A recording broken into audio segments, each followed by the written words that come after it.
तो आज जो हम लोग पढ़ने वाले हैं electric field intensity due to electric dipole. तो अगर इसे बहुत ध्यान से पढ़ोगे तो बिल्कुल भी एक भी डाउट्स नहीं रहेगा, क्योंकि आज तक ऐसा कभी नहीं हुआ है कि मैंने कोई किसी को टॉपिक टीच किया हो और उसके आखिरी में डाउट्स रह जाएं। अगर वो सीरियसली और केयरफुली कोई टॉपिक ढंग से पढ़ता है, जितना जितना मैं पढ़ाता हूँ उसमें उतना उन्हें डाउट्स बचता ही नहीं है, बहुत ही मज़ेदार तरीके से पढ़ते हैं।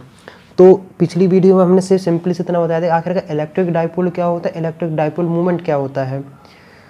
तो थोड़ा अब हम लोग उसके आगे बढ़ते हैं कि electric field intensity due to electric dipole. तो हेडिंग डाल लो,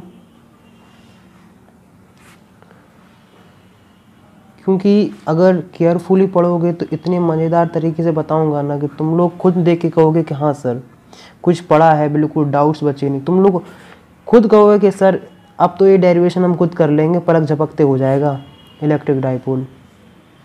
अब कुछ बच्चे ऐसे भी होंगे जिन लोगों ने पुरानी वीडियो नहीं, पिछली वाली वीडियो नहीं देखी होगी, तो उनको मैं थोड़ा समझा देता हूँ कि इलेक्ट्रिक डाइपोल होता क्या है। इलेक्ट्रिक डाइपोल कुछ नहीं, एक प्रकार का अरेंजमेंट है दो चार्जेस का। इलेक्ट्रिक डाइपोल कुछ नहीं है, टू इक्वल चार्ज और अपोजिट चार्ज का एक अरेंजमेंट है। अपोजिट चार्ज मतलब मैग्नीट्यूड सेम होना चाहिए लेकिन उनके चार्जेस अपोजिट होना चाहिए। जैसे कि यहाँ तुमने क्या रख दिया है, इलेक्ट्रॉन रख दो, यहाँ तुम क्या रख दो, यहाँ एक प्रोटॉन रख दो। इन दोनों का जो अरेंजमेंट कहलाएगा उसी को हम इलेक्ट्रिक डाइपोल पढ़ेंगे। बेसिकली इसे केमिस्ट्री में डाइपोल मूवमेंट पढ़ा होगा, पोलर में। वैसे देख लो HCl जहाँ आ जाता है तो एक जगह पॉजिटिव एक जगह नेगेटिव आ जाता है, पर धीमे धीमे पढ़ेंगे। अब इसी चीज़ को हम लोग फिजिक्स में पढ़ेंगे कि आखिरकार कैसे क्या डेरिवेशन करते हैं लोग। पेन और कॉपी साथ में लेके बढ़ जाओ और बिल्कुल सीरियसली डीपली सुनना। और सबसे पहले अपने दिमाग में से एक चीज़ निकाल दो कि तुम इसके बारे में कुछ भी जानते हो। सबसे पहले सेट करो कि तुम इसके बारे में कुछ भी नहीं जानते हो, पहली बार से पढ़ने वाले हो। देखना पढ़ने के बाद इतना अच्छा फील आएगा कि तुम कहोगे सर टॉपिक बिल्कुल क्लियर हो चुका है। इसके दो केस, पहला केस जो पढ़ते हैं कि एक कहाँ पढ़ेंगे, हम लोग पढ़ेंगे एक्सियल पे, एक्सियल पोजीशन पे। उससे पहले मैं बता दूं कि आखिरकार एक्सियल और एक इक्वेटोरियल पढ़ा होगा। इन सब की ज़रूरत पड़ी कैसे और इन सब का मतलब ही क्या है। देखो बेसिकली नेचर में कोऑर्डिनेट सिस्टम नहीं होता, तो कोऑर्डिनेट सिस्टम बेसिकली रिप्रेजेंट करने का तरीका है। अब जैसे मान लो कई लोग इसे बोलते हैं कि जो एक डाइपोल मूवमेंट होता है, कहीं तुम P equal to 2D Q पढ़ते हो, कहीं कहीं डी क्यू पढ़ते हो। सब जगह अपना अपना तरीका। अभी मैं बताता हूँ क्यों लेते हैं ऐसा। देखो सुनो, इसका मेनली बेसिकली ऐसा काम कि यहाँ एक चार्ज रखते हैं नेगेटिव और यहाँ रखते हैं एक पॉजिटिव चार्ज। इसको मान लो हमने 10 कूलम नेगेटिव का, ये 10 कूलम पॉजिटिव का। इन दोनों के डिस्टेंस है कितनी, 10 मीटर। इतनी नहीं होती, हम मान के चल रहे हैं कितनी दूरी है। तो अब हमारे पास अगर कोऑर्डिनेट सिस्टम लाएंगे तो इसका सेंटर खोजेंगे और सेंटर से एक हम बाई एक्सिस ड्रॉ कर देते हैं, एक एक्सिस ड्रॉ कर देते हैं। आखिरकार इसकी ज़रूरत क्यों पड़ती, ताकि इससे कैलकुलेशन ईजी हो जाती है, हम लोग आसानी से कर लेते हैं। तो जब हमारे पास कोऑर्डिनेट सिस्टम आया तो देखो इस 10 को तो बेसिकली तुम यहाँ 5 मान लोगे और फिर यहाँ 5 मान लोगे, इसलिए सेम टू सेम इसे A लेते हैं और इतने को A लेते हैं, टोटल को 2A लेते हैं। हमें पता करना कि अगर इलेक्ट्रिक फील्ड यहाँ कितनी होगी, क्या होगी, यहाँ इलेक्ट्रिक फील्ड कितनी होगी। कोई यहाँ भी निकाल सकता है, कोई यहाँ भी निकाल सकता है। आंसर सेम आएगा, बस थोड़ा नेगेटिव पॉजिटिव का तो फ़र्क देखने को मिलेगा। एक चीज़ और बता देंगे, आखिरकार इलेक्ट्रिक डाइपोल जो पहली बार देख रहे हैं कि वेक्टर क्वांटिटी है, मैग्नीट्यूड इसका तो QD होता है, charge into distance between two charges. जो इसका डायरेक्शन होता है वो होता है नेगेटिव से पॉजिटिव। कहाँ होता है, नेगेटिव से पॉजिटिव। इसको मैंने ऐसे याद रखा था जब मैं 11th क्लास में था, नेशनल पार्क। कैसे याद रखा था, नेशनल पार्क। आराम से तुम्हें याद हो जाएगा। तो चलो हम लोग बात करते हैं, आखिरकार हमें इस पॉइंट पे निकालेंगे, इस पॉइंट पे इलेक्ट्रिक फील्ड क्या होगी इस डाइपोल की वजह से, मतलब इन दो चार्जेस की वजह से यहाँ इलेक्ट्रिक फील्ड कितनी होगी, अब आसान हो गया है। तो बस देखो सुनो, हम अब हर चीज़ यहाँ ओरिजिन मान लिया, कोऑर्डिनेट मानेंगे, तो यहाँ से लेके यहाँ तक की दूरी हमने कितनी मान ली है, हमने मान ली है r। जैसे कोई अब इसे मान लो 80 मीटर मान ली, हमने अपने मन से मान ली है, बस इतनी होती नहीं, हमने अपने मन से मान ली ताकि तुम्हें थोड़ा विजुलाइज हो। तो आखिरकार तुम्हारे दिमाग में इतना आ रहा होगा कि सर अब तो थोड़ा आसान सा लग रहा है। फिर यहाँ और यहाँ के बीच और डिस्टेंस कितनी बची होगी, तुम कहोगे सर 80 में से 5 माइनस करेंगे 75 बन जाएगी। हम कहेंगे बच्चा लोग 75 निकाली कैसे, तो कहोगे r माइनस ए। तो यहाँ से लेके यहाँ तक की दूरी कितनी है, r माइनस ए। इतनी हमने दूरी निकाल ली, इसकी वजह से हम इसका देखो ये पॉजिटिव है, इसका डायरेक्शन यहाँ ऐसा जाएगा कि नहीं, ये जा रहा है, इस चार्ज की वजह से इलेक्ट्रिक फील्ड का डायरेक्शन ऐसा आएगा। तो इसको हमने E1 मान लिया है। तो E1 equal to 1/4πε0 charge Q upon distance है r माइनस ए का स्क्वायर, और डायरेक्शन मान ली हमने ऐसा। तुमने कहा अच्छी बात है, कोई मज़ेदार, बिल्कुल सिंपल सा लगा, कोई कठिन बात है नहीं है। अब कहेंगे हम बेटा, कहेंगे इस चार्ज की वजह से यहाँ इलेक्ट्रिक फील्ड कितनी होगी, तो सबसे पहले पूछेंगे आखिरकार यहाँ से लेके यहाँ तक का डिस्टेंस है क्या है, यहाँ से लेके यहाँ तक का डिस्टेंस क्या है। तुम कहोगे सर इतना तो 80 है, इतना 5 है, 80 + 5 85 हो जाएगा। बेटा हम तो ये बोलते हैं, तो कैसे निकालोगे, r + a। मैं तो ये बोलता हूँ, पता है कोई छोटे से 7th 8th 9th 10th वाले बच्चों को भी अगर वीडियो दिखाओगे ना, उसे भी तुम्हें वो भी समझ जाएगा, इतना बेसिक बताते हैं। कई लोगों को बोरिंग लगने लगता है और फिर उनके एग्जाम में नंबर इसलिए नहीं आते क्योंकि यहाँ ढंग से नहीं समझते, उन्हें लगता है इतना तो हमें सब कुछ आता है, और आना ही सबसे बड़ी दिक्कत होती है। कि एक आध दिन को भी डिटेल में बताऊँगा कि कैसे खतरनाक हो जाता है जब कोई ये सोचता है कि हमें ज़्यादा आता है। तो इसको यहाँ से लेके यहाँ तक है, एक नेगेटिव चार्ज है, नेगेटिव चार्ज तुम जानते हो कि इलेक्ट्रिक फील्ड का डायरेक्शन नेगेटिव साइड होता है, टूवर्ड चार्जेस। तो इसको हम E2 मान लेंगे 1/4πε0 Q अपॉन r + a का स्क्वायर, इसका डायरेक्शन में मान लिया ऐसा। तो बेसिकली देखो, हम नेगेटिव का इसलिए नहीं लेंगे क्योंकि हम पूरी सब कुछ मान के चल रहे हैं, हम सिंपल से मैग्नीट्यूड के बारे में बात कर रहे हैं। तो E नेट की वैल्यू कितनी होगी, देखो अब यहाँ तुम देखोगे एक E2 इस साइड जा रहा है, E1 इस साइड जा रहा है, तो इसका नेट कैसे निकलेगा, तुम क्या करोगे कि तुम सिंपली क्या करना है तुम्हें कि E1 माइनस E2, इतना सा तुम्हें सिंपल सी हमें तुम्हें काम कर देना, E1 माइनस E2। तो E1 की वैल्यू बोलो, हम कहेंगे क्या है, तुम कहोगे sir 1/4πε0 Q upon r minus a का होल स्क्वायर। हम कहेंगे E2 बोलो, तुम कहोगे 1/4πε0 Q अपॉन r + a का स्क्वायर। हमने कहा बहुत अच्छी बात है। हम कहेंगे कॉमन क्या क्या दिख रहा है, तुम कहोगे सर इतनी चीज़ तो दोनों में कॉमन है, कितनी चीज़, इतनी चीज़ तो दोनों में कॉमन है। हम कहेंगे तो अच्छी जो चीज़ कॉमन है उसे बाहर निकालो। तुम कहोगे 1/4πε0 Q, अंदर बचा है r माइनस a का स्क्वायर और बचा है r + a का स्क्वायर। अब सिंपल सी कुछ नहीं, एलसीएम लेके इसे सॉल्व कर देना है। तो देखो सुनो, 1/4πε0 तो हम बाहर निकाले रहेंगे और Q बाहर निकाले रहेंगे। इसको यहाँ लोगे, इसको यहाँ लिखोगे तो r + a square minus r minus a का स्क्वायर।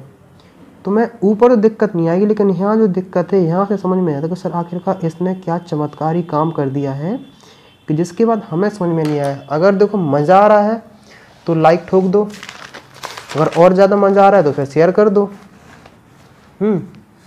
और तो हमने निकाला ई नेट की वैल्यू क्या आई है 1/4πε0 Q, और हमने देखा है r + a का square minus r minus a का होल स्क्वायर। अब क्रांतिकारी काम यहाँ होना है। आखिरकार यहीं से समझ में नहीं आता कि सर इसको कैसे सॉल्व करते हैं बच्चा लोग। बहुत कुछ काम नहीं करना, देखो मैं अभी तुम्हें डिटेल में बताता हूँ कैसे तुम्हें सोचना है दिमाग में। तुम्हें दिमाग में ऐसे सोचना है, देखो x माइनस वाई और x प्लस वाई का आंसर क्या होता है, तुमको बच्चों ने पढ़ा था sir, X square minus Y square. अब सेम टू सेम क्रांतिकारी काम यहाँ करना है। इसको पता हम कैसे लिखेंगे, सिंपल इसको लिख रहे हैं r प्लस ए और r प्लस ए, इसको लिखेंगे r माइनस ए और r माइनस ए, क्योंकि देखो r प्लस ए को तुम स्क्वायर का मतलब होता है r प्लस ए को 2 बार एक साथ मल्टीप्लाई कर दो। जैसे एक्स स्क्वायर का मतलब होता है x इंटू एक्स, वैसे सेम टू सेम इसका भी यही मतलब होता है। इतना कर दिया। देखो सुनो, ये 2 वैल्यू और ये 2 वैल्यू कहीं वही फॉर्मूला बना रही हैं, और ये 2 वैल्यू और ये 2 वैल्यू कुछ वही फॉर्मूला बना रही हैं। तो इसकी वजह से लिखेंगे R square minus A square, और इसकी वजह से लिखेंगे R square minus A square. दोनों क्वांटिटी सेम, तो R square minus A square का स्क्वायर। तो हमारे पास ई नेट की वैल्यू क्या देखने को मिली, E net equal to 1/4πε0 Q. अब सिंपल से हम ऊपर वाला ओपन कर देंगे, आर स्क्वायर प्लस ए स्क्वायर प्लस 2ar माइनस आर स्क्वायर प्लस ए स्क्वायर माइनस 2ar। तो यहाँ हो गया है R square minus A square का होल स्क्वायर। देखो ई नेट बेटा इतना बेसिक समझा रहे हैं ना कि तुम लोग खुद कहोगे सर, कुछ लोगों को तो बोरिंग लग रहा होगा, कहेंगे सर ये तो पहले से आता था कि कितना बोरिंग कर रहे हैं। लेकिन जितने ये सोच लिया ना कि हमें पहले से बहुत कुछ आता है, समझ लो वो उसके नंबर ही नहीं आने वाले एग्ज़ाम में।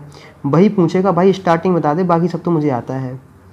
ये वही बच्चे होते हैं जो कहते हैं सर भाई यार स्टार्टिंग बता दे, बाकी सब तुम जानते हैं। वही क्रांतिकारी काम करते हैं। हाँ, इससे कैंसिल कैंसिल कैंसिल, क्योंकि अगर जिसका ऊपर वाला ढक्कन बंद हो ना, उसको सबसे कम समझ में आता है और सबसे कम परेशान वही होता है। 4ar, जिसका ऊपर वाला ढक्कन खुला हो और डिब्बा खाली हो, उसको वो बहुत कुछ सीख जाता है। लेकिन जिसका ढक्कन ही बंद है उसे हम क्या सिखा लेंगे। हमारे पास आ गया आंसर ये। तो 1/4πε0 4 a q r, कुछ नहीं यहाँ हमने लिख दिया ताकि अब बताएंगे उसका क्या इम्पोर्टेंस है। देखो सुनो, 2aq मतलब क्या है, p है। 2aq इक्वल टू p होता है, सिंपल सा हम सब जानते हैं। तो 4 को तो मैं कैसे लिख सकते हो, 2 इंटू 2, 1/4πε0 2 इंटू 2aq और R square minus A square upon square. देखो क्रांतिकारी काम ये हो गया कि ये हो गया p पूरा, क्या हो गया, ये हो चुका है p, और ये हो गया 1/4πε0 2p R square minus A square. Tension नहीं लो, न्यूमेरिकल भी कराएंगे, बहुत ज़्यादा मजा आएगा तुम्हें। इतना ही रही तुम्हारी ई नेट की, ये रहा तुम्हारा फाइनल आंसर। अब केसेस ऐसे होते हैं कि 2 चार्जेस के बीच में बहुत ही छोटा डिस्टेंस होता है। जैसे मान लो यहाँ से लेके यहाँ तक की दूरी तुम्हें निकालनी है, यहाँ से लेके यहाँ तक की दूरी हमने मान ली है 80 सेंटीमीटर, और इन दोनों की डिस्टेंस होती है 2 mm। इसके कंपैरिजन में ये चीज़ तो नेगलेबल होती है, तो मतलब आर की वैल्यू तो बहुत ज़्यादा हो किससे, ए से। तब कैसा करते हैं, तो 1/4πε0 2pr, जो क्या नाम है, ये 10 to 0, तो r की पावर 4, तो 1/4πε0 ए से कटेगा 2p r Q. E net की वैल्यू कब है, जब r की बहुत कब है, जब r की बहुत बड़ी वैल्यू है a से। ये रहा तुम्हारा एक डेरिवेशन। अगर अभी यहाँ तक कोई समझ में नहीं आया, एक बार वीडियो पॉज करके दोबारा देखो, समझ में आ जाएगा। फिर इसके बाद हम लोग आगे बढ़ते हैं। अगर यहाँ तक समझ में आ गया तो हम लोग आगे बढ़ते हैं। तो अगर नहीं आया समझ में तो वीडियो पॉज करो, एक बार अच्छे से देख सकते हो। अब हमें निकालना का इक्वेटोरियल पे। बच्चे यहाँ भी परेशान, लेकिन समस्या हर बार की तरह वही दूर होगी। अगर यहाँ तक समझ में आ रहा है तो यहाँ भी तुम्हें समझ में आ गया। इक्वेटोरियल पोजीशन पे हम लोग निकालते हैं कि इलेक्ट्रिक फील्ड क्या होगी ड्यू टू डाइपोल की वजह से। हमने कहा दो चार्ज रखो, यहाँ माइनस क्यू, यहाँ प्लस क्यू, इन दोनों की दूरी 2a क्यों ली है, क्योंकि हमें बीच में एक ओरिजिन लेना पड़ता था। यहाँ से लेके दूरी a और यहाँ से लेके दूरी a, इक्वेटोरियल पोजीशन पे हमें क्या निकालनी, इसकी इलेक्ट्रिक फील्ड निकालनी है। इक्वेटोरियल इक्वेटोरियल मतलब होता है, देखो सुनो, जैसे एक्सियल जो होता है जिसे एक्स एक्सिस बोलते कई लोग, और कई लोग हॉरिजॉन्टल बोलते हैं, वैसे ही क्या नाम है इक्वेटोरियल जो होता है बाई एक्सिस समझ सकते हो या फिर वर्टिकल समझ सकते हो। ये देखो यहाँ से पास हुआ और फिर यहाँ से पास हुआ है, मतलब हमें कहीं इसी पॉइंट पे कहीं ना कहीं हमें निकालना, तो हमने ये पॉइंट जनरल मान लिया है। यहाँ से लेके यहाँ तक की दूरी और यहाँ से लेके यहाँ तक की दूरी सेम होगी। क्यों सेम होगी, क्योंकि हम सिंपल से देखना जितना डिस्टेंस है उतना ही डिस्टेंस है, उतना ही डिस्टेंस उतना दे। देखो यहाँ से लेके यहाँ तक की दूरी मानेंगे r, मतलब ओरिजिन से हम रेफरेंस मान के चला तो डिस्टेंस भी ओरिजिन से मानेंगे। इसको हम मान लेते हैं z और इसको यहाँ इसकी वैल्यू भी z होगी। आखिरकार हमें पता लगाना है कि इलेक्ट्रिक फील्ड यहाँ कितनी होगी इन दोनों चार्जेस की वजह से। देखो इमेजिन करो कि इतना तुम क्या हो भूल जाओ, क्या इतना तुम भूल गए। हम कहेंगे इलेक्ट्रिक फील्ड इसकी वजह से यहाँ कितनी होगी, तुम कहोगे सर पॉजिटिव चार्ज है, डायरेक्शन होगा इस साइड, तुम कहोगे डायरेक्शन है इस साइड। हम कहेंगे अच्छी बात है। हम कहेंगे बताओ इसका नाम, तुम कहोगे सर E1, हम कहेंगे अच्छी बात है। हम कहेंगे E1 की वैल्यू, तुम कहोगे सर E1 = 1/4πε0 Q/z²। तुम कहोगे सर इतना बात तो हम जानते हैं पहले ही से।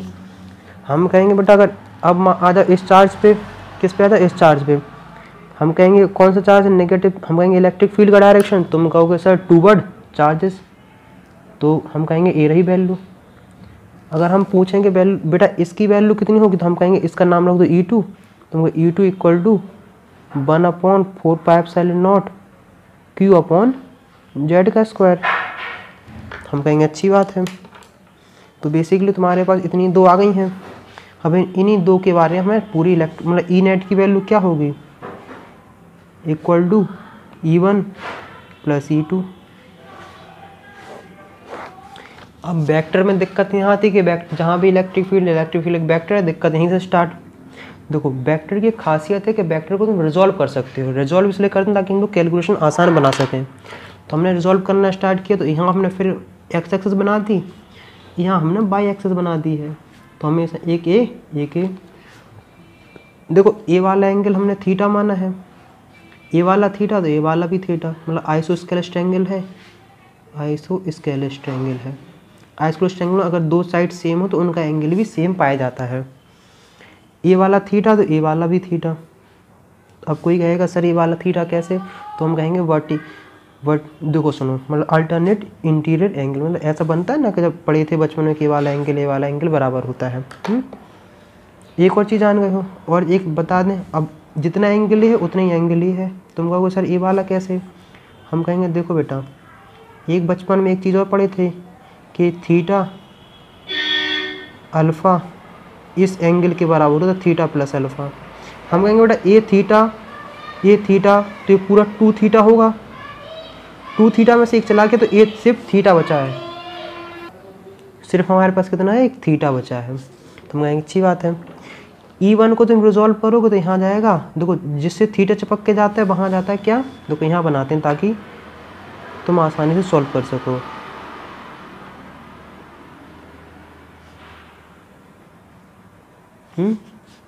ये थीटा, ये E2 है, ये E1 है, ये भी थीटा, इसकी वजह से यहाँ क्या है E1 cos थीटा, जिससे थीटा चिपक के वहाँ cos थीटा आ जाता है, पूरा डेरिवेशन बाद में।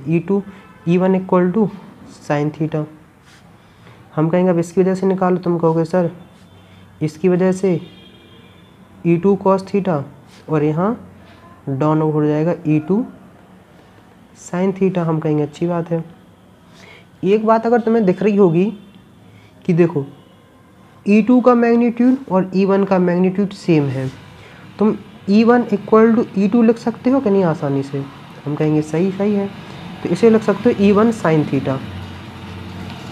अब वेक्टर की बात आ गई तो वेक्टर में हम सब लोग देखेंगे सबसे पहले वर्टिकल कौन कौन से आ रहे हैं और हॉरिजॉन्टल कौन कौन से आ रहे हैं। हॉरिजॉन्टल वर्टिकल में हमने देखा कि आ रहे हैं तुम्हारे पास E1 साइन थीटा। अगर इसको तुम पॉजिटिव मान दो तो नीचे वालों को तुम नेगेटिव मानोगे, तो E2 की वजह से हम लिखेंगे E2 साइन थीटा। और यहाँ तुम क्या लिखोगे हॉरिजॉन्टल में? ये वाला दोनों एक ही साइड आ रहे हैं, तो E1 cos theta plus E2 cos theta. हम क्या करेंगे, छोटा सा क्रांतिकारी काम करेंगे। क्या करेंगे? E2 को हम E1 के बराबर लिख देंगे, तो E1 sine theta minus E1 sine theta equal to 0, क्योंकि दोनों के मैग्नीट्यूड बराबर हैं, तो होगा 0। यहाँ भी लिख देंगे हम भाई, तो हो जाएगा E1 cos theta plus E1 cos theta, तो आंसर हो जाएगा 2E1 कॉस थीटा। इतना सा चमत्कारी काम कर दिया है। इसका मतलब वर्टिकल कंपोनेंट तुम्हारे पास 0, वर्टिकल तुम्हारे पास कुछ भी नहीं है। जितनी भी इलेक्ट्रिक फील्ड आ रही तुम्हारे पास किस वजह से आ रही है? हॉरिजॉन्टल की वजह से। कितनी आ रही? तो ई नेट की वैल्यू तुम क्या लिखोगे? 2E1 cos theta. अब यहाँ से थोड़ा क्रांतिकारी काम हम करना स्टार्ट करते हैं।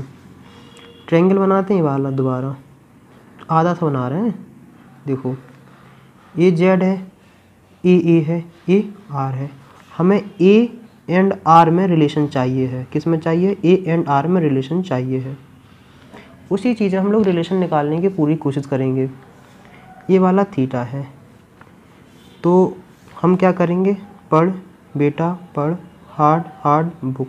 हमें जेड कैसे ना कैसे एलिमिनेट करना, इन दोनों में लाना है। क्योंकि हमारे पास 2E1 की वैल्यू बोलोगे 1/4 pi epsilon naught Q upon Z square, और कॉस थीटा भी हमें रिमूव करना है। तो सबसे पहले रखेंगे कॉस थीटा इक्वल टू क्या हो रहा है? कॉस थीटा इक्वल टू होगा बेस अपॉन हाइपोटेन्यूस। तो बेस क्या है इतना? बेस की वैल्यू ए है, हाइपोटेन्यूस की वैल्यू जेड है। हमें सबसे पहले जेड ही गायब करना है, तो जेड स्क्वायर इक्वल टू होता है आर स्क्वायर प्लस ए स्क्वायर। कन्फर्म? तो जेड इक्वल टू हो जाएगा under root are square plus A square. इतना क्रांतिकारी काम हम कर चुके हैं, तो इतने से अभी रखते हैं। तो कॉस थीटा की वैल्यू कितनी आ गई है? A upon under root are square plus A square. हमने चलो मान लिया है। तो हमने लिया और कॉस थीटा की वैल्यू निकाल ली है। अब जेड की तुम वैल्यू समझिएगा, तो Z square equal to R square plus A square. इतना सा क्रांतिकारी काम अगर समझ में आ गया हो तो हम लोग आगे बढ़ते हैं। 1/4 pi epsilon naught Q z square r square plus ए स्क्वायर। कॉस थीटा की value a under root z square plus A square. अब यहाँ थोड़ा बुद्धिमानी वाला काम यहाँ समझना है। क्या समझना है? कि under root are square plus A square equal to होता है आर स्क्वायर प्लस ए स्क्वायर। कई लोग सोच रहे होंगे सर इसमें कौन सा बुद्धिमानी वाला काम है? तो पहले से आता था। बेटा तुम्हें आता, कुछ बच्चों को नहीं आता है। तो 1/4 पाई एप्सिलॉन नॉट, तो हो जाएगा ये तो ए क्यू हो जाएगा, क्योंकि ये दोनों साथ में ले आए हम। अब देखो x इंटू एक्स 1/2 हो जाता है, तो हो जाती है x 3/2, क्योंकि 1 + 1/2 हो जाती है 3/2। तो नीचे हो जाएगा आर स्क्वायर प्लस ए स्क्वायर 3/2। तो हमारे पास ई नेट की जो वैल्यू देखने को मिल रही है, क्या आ रही है? ई नेट इक्वल टू हो जाएगा 2AQ upon 4 pi epsilon naught R square plus ए स्क्वायर 3/2। ये रहा हमारे पास आंसर। लेकिन हर बार की तरह कुछ ना कुछ केस लिए जाते हैं। हम लोग मान के क्या चलते हैं, तो इसको क्या बोलते हैं? हम P बोल देंगे। ये तो कोई दिक्कत नहीं है। अभी हम वेक्टर में बता देंगे कि वेक्टर में हमें इसको कैसे लेना है। तो हमने क्या बोला है, देखो अब यहाँ समझने वाली बात ये है कि इसका डायरेक्शन रिजल्टेंट इस साइड आ रहा है और आगे का डाइपोल मूवमेंट का डायरेक्शन इस साइड होता है। तो क्रांतिकारी काम यहाँ ये समझना स्टार्ट है कि अब हम समझते हैं कि इसके आगे क्या करना है। अगर तुम वेक्टर में लिखोगे तो E net vector equal to हो जाएगा minus p vector 1/4πε0 r square plus ए स्क्वायर 3/2। यहाँ तक अगर बात समझ में आई तो आगे बढ़ते हैं, अगर नहीं आई तो वीडियो पॉज करके देख सकते हो। पिछली बार की तरह यहाँ भी केस ले सकते हैं कि अगर आर की वैल्यू बहुत ज़्यादा है ए से, तो कुछ नहीं, ए को हम एक 10 to 0 मतलब 0 के बराबर रख देंगे, तो ई नेट की वैल्यू तुम्हें देखने को मिलेगी सिंपली P/4πε0 आर स्क्वायर और 3/2। तो आंसर हो जाता क्या, P/4πε0 आर की पावर 3 ये होगी है इक्वेटोरियल पे और ये है एक्सियल पे, ये है एक्सियल पे और इक्वेटोरियल पे हम लिखते हैं 1/4πε0 P/r³। तो तुम्हें इन दोनों में कोई रिश्तेदारी सी दिख रही होगी। रिश्तेदारी से तुम्हें ऐसे दिख रही होगी कि सर इतनी चीज़ तो और इतनी चीज़ तो दोनों की सेम है। तुम ऐसे रख सकते हो कि आखिरकार इसको क्या बोल दो, इसको बोल दो, यहाँ हम बोलते हैं इक्वेटोरियल नाम रख देते हैं और इसका नाम रख देते हैं एक्सियल। तो E axial equal to twice of E equatorial, बिल्कुल बात क्लियर है। तो अगर हम इन दोनों का रेशियो निकालना चाहें, सिंपल से रेशियो, तो E axial upon E equatorial equal to the 2/1। कभी कभार इसी चीज़ को घुमा के पूछ लेते हैं कि बताओ बेटा इसका रेशियो क्या है। मुझे उम्मीद है कि यहाँ तक तुम्हें बहुत ही बेहतरीन समझ में आ गया होगा। अब एक छोटा सा नन्ना सा मुन्ना सा प्यारा सा क्वेश्चन करेंगे। अगर जिसको यहाँ तक नहीं आया है तो वीडियो रिवर्स करके देख सकते हैं, क्योंकि हर चीज़ यूट्यूब पे अपलोड है, रिवर्स करके देखो। तब तक आगे ना बढ़ो जब तक तुम्हें यहाँ तक समझ में नहीं आया। अगर दोनों डायरेक्शन समझ में नहीं आया तो एक बार वीडियो और देखो, फिर आगे बढ़ना। हम लोग एक क्वेश्चन करते हैं तुम्हें, ताकि बेहतरीन तरीके से समझ में आ जाए। अभी तुम्हारी स्क्रीन पे एक क्वेश्चन नज़र आ रहा होगा, उसी क्वेश्चन को हम लोग बेसिकली ट्राई करने वाले हैं, ताकि तुम लोगों को थोड़ा बेसिक सा कॉन्सेप्ट हो जाए। बच्चे कहते हैं सर थ्योरी तो बहुत बेहतरीन समझ में आती है, डेरिवेशन और क्वेश्चन नहीं होते हैं। डेरिवेशन तुम देख सको कितने प्यार से समझाया है। आखिरकार अब हम क्वेश्चन करके देखते हैं। क्वेश्चन रीड कर लो। इसमें वैल्यू गिवन क्या क्या है कि क्यू की वैल्यू तुम्हें दी रखी है, क्यू इक्वल टू है 25 × 10⁻⁹ देख ली है। 2a इक्वल टू है 6 मीटर और r की वैल्यू हम है 4 मीटर। तो आखिरकार p इक्वल टू क्या होगा, q इंटू 2a। तो 25 × 10⁻⁹ 2a की वैल्यू कितनी है, 6 है। तो हम रख लेंगे कितना, हम सिंपल सा रख देंगे, आ जाएगा इतना करोगे सॉल्व तो 1.5 × 10⁻⁷ इसकी यूनिट हो गई कूलम मीटर। यूनिट बनाना कोई कठिन काम, क्रांतिकारी काम थोड़ी है। p इक्वल टू है q इंटू 2a, ए की मीटर होती है, 4 की कूलम होती है, तो cm हो गया है।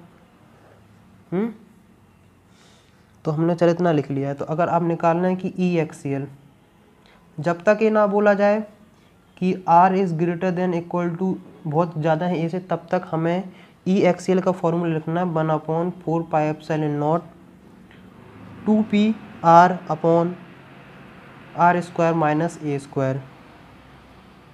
तब तक हमें यही लिखना, जब तक कहा ना जाए। इसको तुम सॉल्व कर लोगे, सारी वैल्यू पुट कर दोगे, तुम्हें आंसर आ जाएगा। अब हम कहेंगे ई इक्वेटोरियल क्या आता है। इसका आंसर जो हम लिखते हैं, सॉल्व करोगे, देखो करते जाओ, 9 × 10, इसकी वैल्यू 9 × 10⁻9 हो जाता है। और 2p की वैल्यू 1.5 × 10⁻⁷ हो जाएगा। इतना रख लिया है। इसकी वैल्यू 1.5 आ गई 10 की पावर, और r की वैल्यू हमने कितनी ले रखी थी, r की वैल्यू हमने रखी 4 और अपॉन यहाँ 4 का स्क्वायर -3 का स्क्वायर और होल स्क्वायर पूरा हो जाएगा। अब इक्वेटोरियल सिंपल से रखोगे, क्या रखोगे, 1/4πε0 p/r² आर स्क्वायर प्लस ए स्क्वायर। पी की वैल्यू तुम्हें देखो 9 इंटू 10, इसकी वैल्यू 9 इंटू 10 की पावर 9। पी की वैल्यू हमारे पास कितनी है 1.5 इंटू 10 की पावर -7।